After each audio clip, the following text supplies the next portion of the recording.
Well, hello, everyone. Thank you for joining us here on Giving Tuesday with Southern Dharma. I have the pleasure of sitting with the lovely teacher Mary Aubry. A little bit about Mary. Mary has been practicing meditation in the Vipassana tradition for 25 years. Her primary teachers have been Rodney Smith, Tara Brock, Lee Brasington, Joseph Goldstein, and Sharon Salzberg. Your first retreat you attended was here at Southern Dharma. Mary has also served on the board of Southern Dharma and has been teaching retreats since 2012, primarily in insight meditation, metta, and the jhanas. So Mary, it is so nice to have you with us. Thank you, Georgiana. Thank you for inviting me. And I was really surprised to hear that your first retreat was here at Southern Dharma all those years ago. That's right. In fact, this was the only place here at Southern Dharma where I retreated for about 10 or 15 years. So I worked in Tennessee and could come over the mountain in 2 hours, and this was the most convenient place for me. So Southern Dharma is really my spiritual home. And now you're living here. Yes, it's a dream come true. I'm living in the practice community that is just up the hill from Southern Dharma, about a 10-minute walk. There are about 15 members of our community. We all have meditation in common, and most of us found out about the practice community through Southern Dharma. So it's a real wonderful community of meditators, and we get together quarterly. Not all of us live here full-time like I do, but everybody gets together quarterly, and we eat together, meditate together, and conduct business together. So.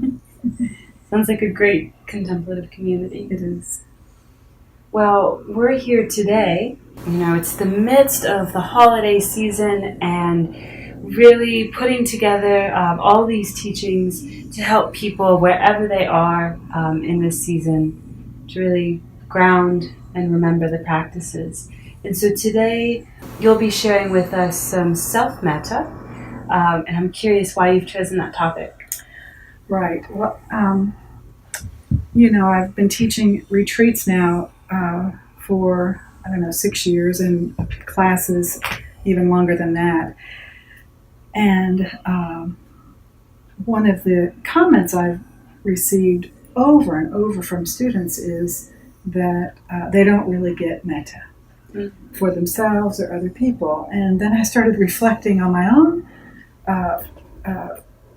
comfort with metta, and remember that it took me at least 10 years before I got metta. And so I thought it would be nice to let that be the focus of a guided meditation for this program, especially at this time of year when we tend to be so stressed, expectations are so high, and really self-metta is good year-round. The Buddha said we could look the world over for someone more deserving of our metta than ourselves, and we would never find that person.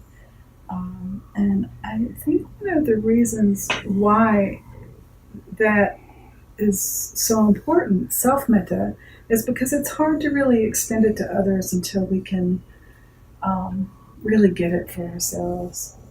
But aside from all that, it's also the antidote to aversion. So anytime we're feeling anger or jealousy, or any kind of aversive states whatsoever, even just disappointment, like when our expectations aren't met, self-metta is the perfect antidote.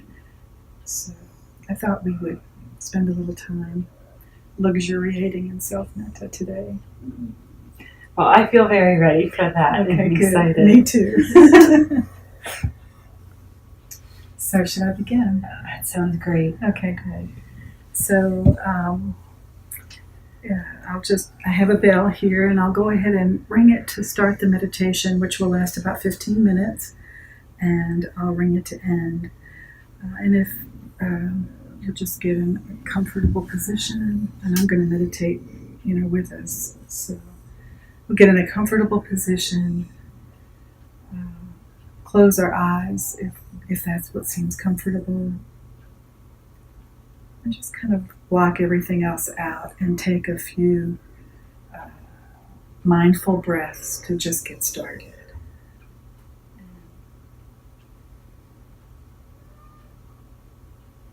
The sound of one of my kitty cats. And I'll ring the bell.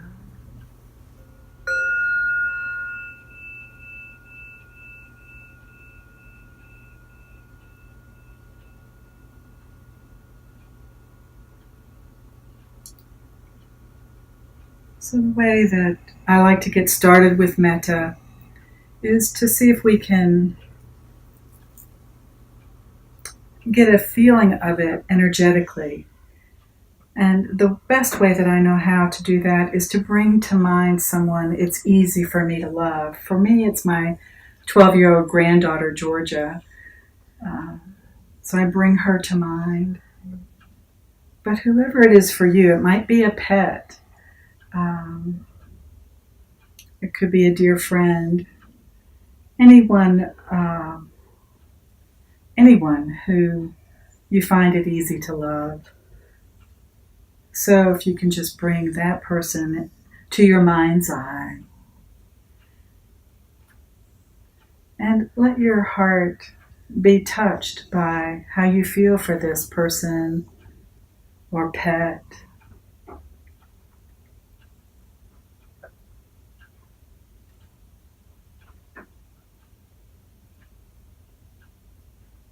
And we'll just stay here for a little while, really touching into this feeling that we have for this being whom we find it easy to love.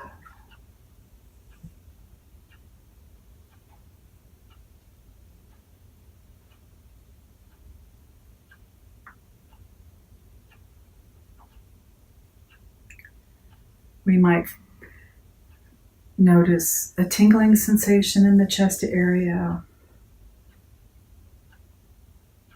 Or for me, sometimes it's, a little bit of heaviness in the chest area. Like I can really feel the heart area distinct from other areas. And it's got a little heaviness to it, like the heaviness in a good way of my love.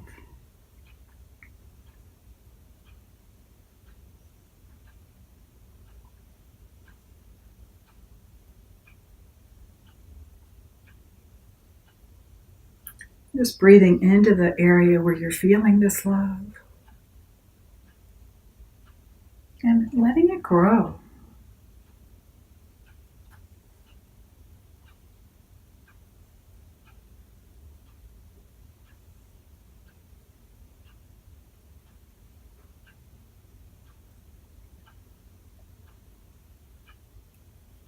And you can keep this person or pet in your mind's eye as long as you need to really get this feeling of love going.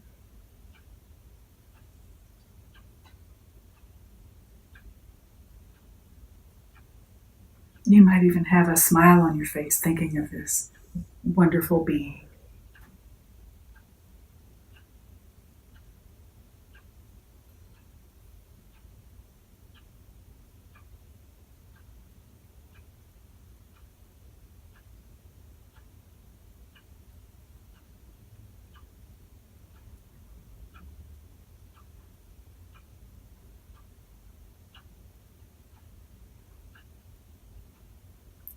And so when you're ready, just, on the inhales, just kind of breathe in this love, and on the exhale, spread it out a little bit throughout your body.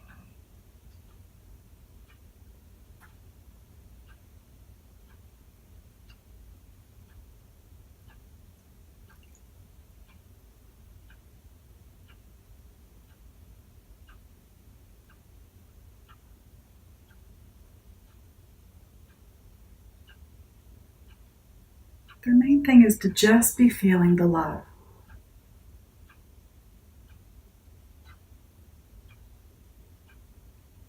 letting it grow.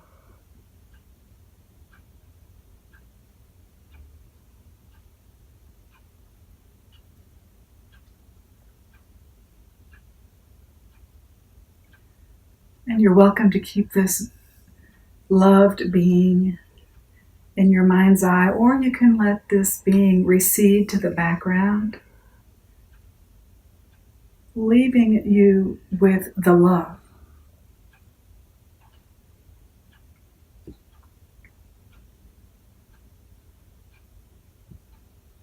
And so you're just sort of breathing in love and breathing out love.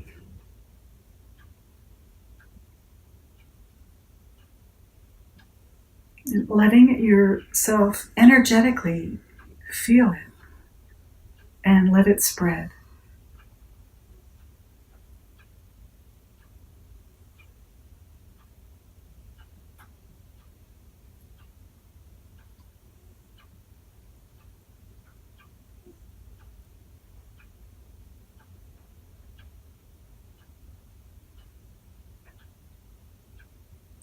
So that little by little, you're filled with metta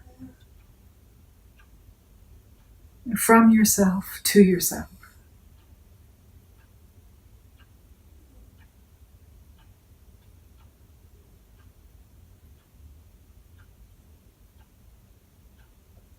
Breathing it in and spreading it around on the out breath.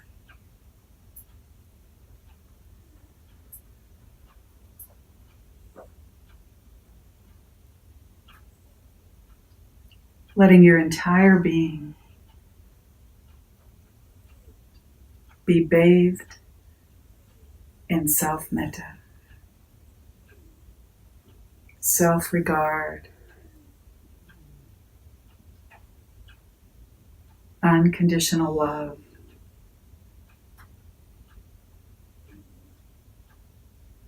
full presence,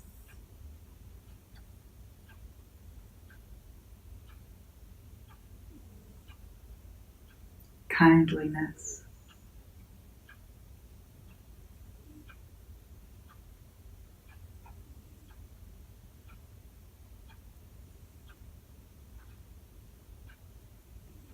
So you're both generating it and you're receiving it.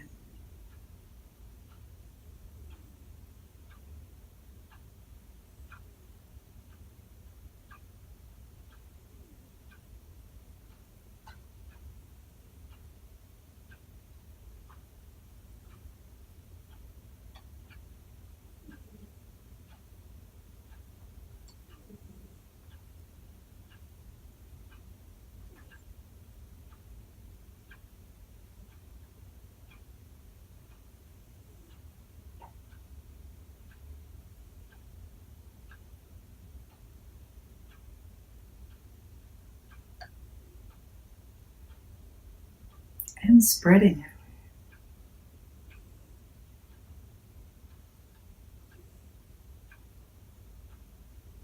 Letting it fill you up.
And just like with any other meditation, when you get distracted, after you wake up from the distraction, just come back to generating and receiving your own self-regard.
I like a story that Sharon Salzberg tells in her book on loving kindness, where a friend was going to visit the Karmapa, a high dignitary in the Tibetan tradition.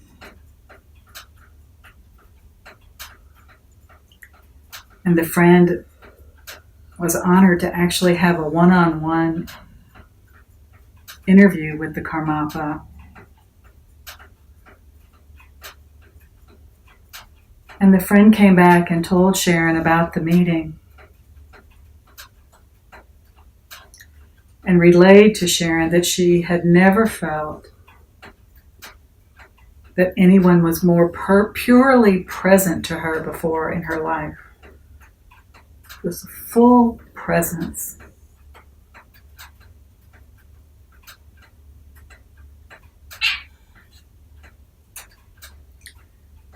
Sharon said that is metta. When we can give our full presence. And that's what we're doing now for ourselves. We're giving ourselves our full presence.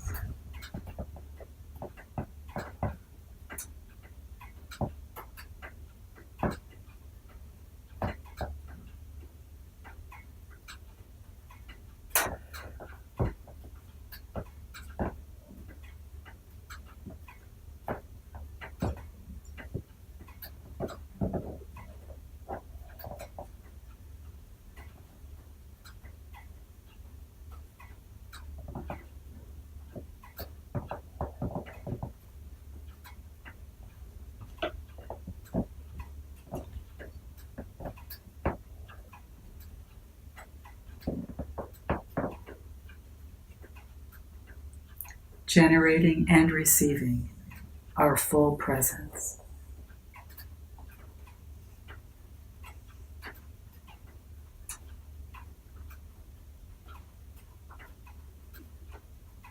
In the midst of distractions, fallen expectations, stress, greed, bewilderment, in the midst of life's ups and downs, being fully present to our own beings.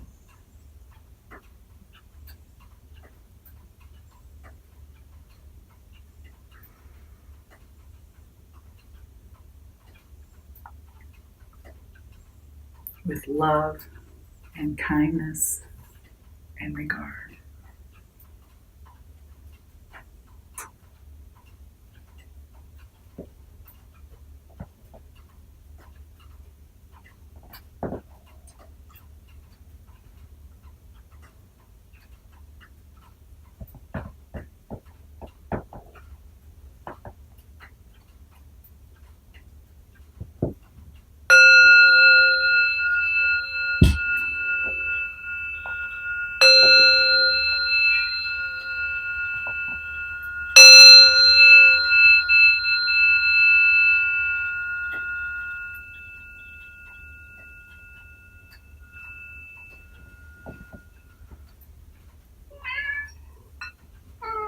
Namaste.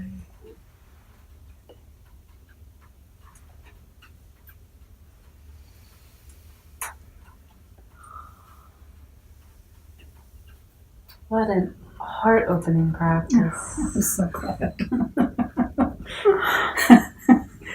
My kitty cat Lucy loved it too. Yes. Is your heart warmer too now? I found that feeling as I think of a loved one and allow that love to just grow. Noticing that tenderness that comes into the heart at the same time, and it's a little shaky. And for me, it was that noticing of breathing into it, and through that, it felt like it's like that little bit of courage to be with that tender moment, with that vulnerability, which I really think love and metta requires. Yeah.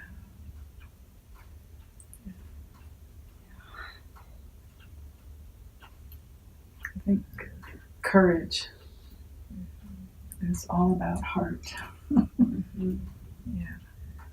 It's that's one of my favorite words actually, because in French, the breakdown, core of heart, and age of aging, of wisdom, and so I think courage takes both of those, balance of heart and wisdom. Yeah. Good. Very good. So I'm wondering if you have any recommendations as we work to practice this in daily life when we're surrounded by family. Touching back into it, sometimes it can be easy to go into old messages or old stories, feeling unworthy, or so how can we really cultivate and support ourselves during this time with this practice? Well, you saw what 15 minutes can do. Mm-hmm. Yeah. If you can just carve out 15 minutes, at night before you go to bed, or first thing in the morning, or even at your desk at work, close the door. I mean, Self-Metta is transforming. Mm-hmm. I'll tell you, I just think you can just devote a whole sit to metta, and it is transforming.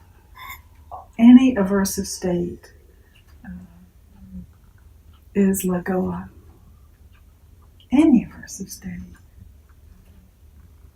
So it's just a wholesome mind state that we can have instead of an unwholesome one. And it changes everything.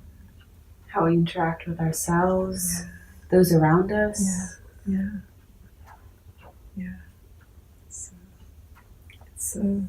It's a 15 minutes that is worth carving out for ourselves, as much as we need. Yeah, I think I definitely need more than 15 many days. Right. It's that touching into it again and again. Yeah, so I have devoted a whole 45 minutes to nothing but self-metta when I've needed to. So, yeah. You can't have too much of it.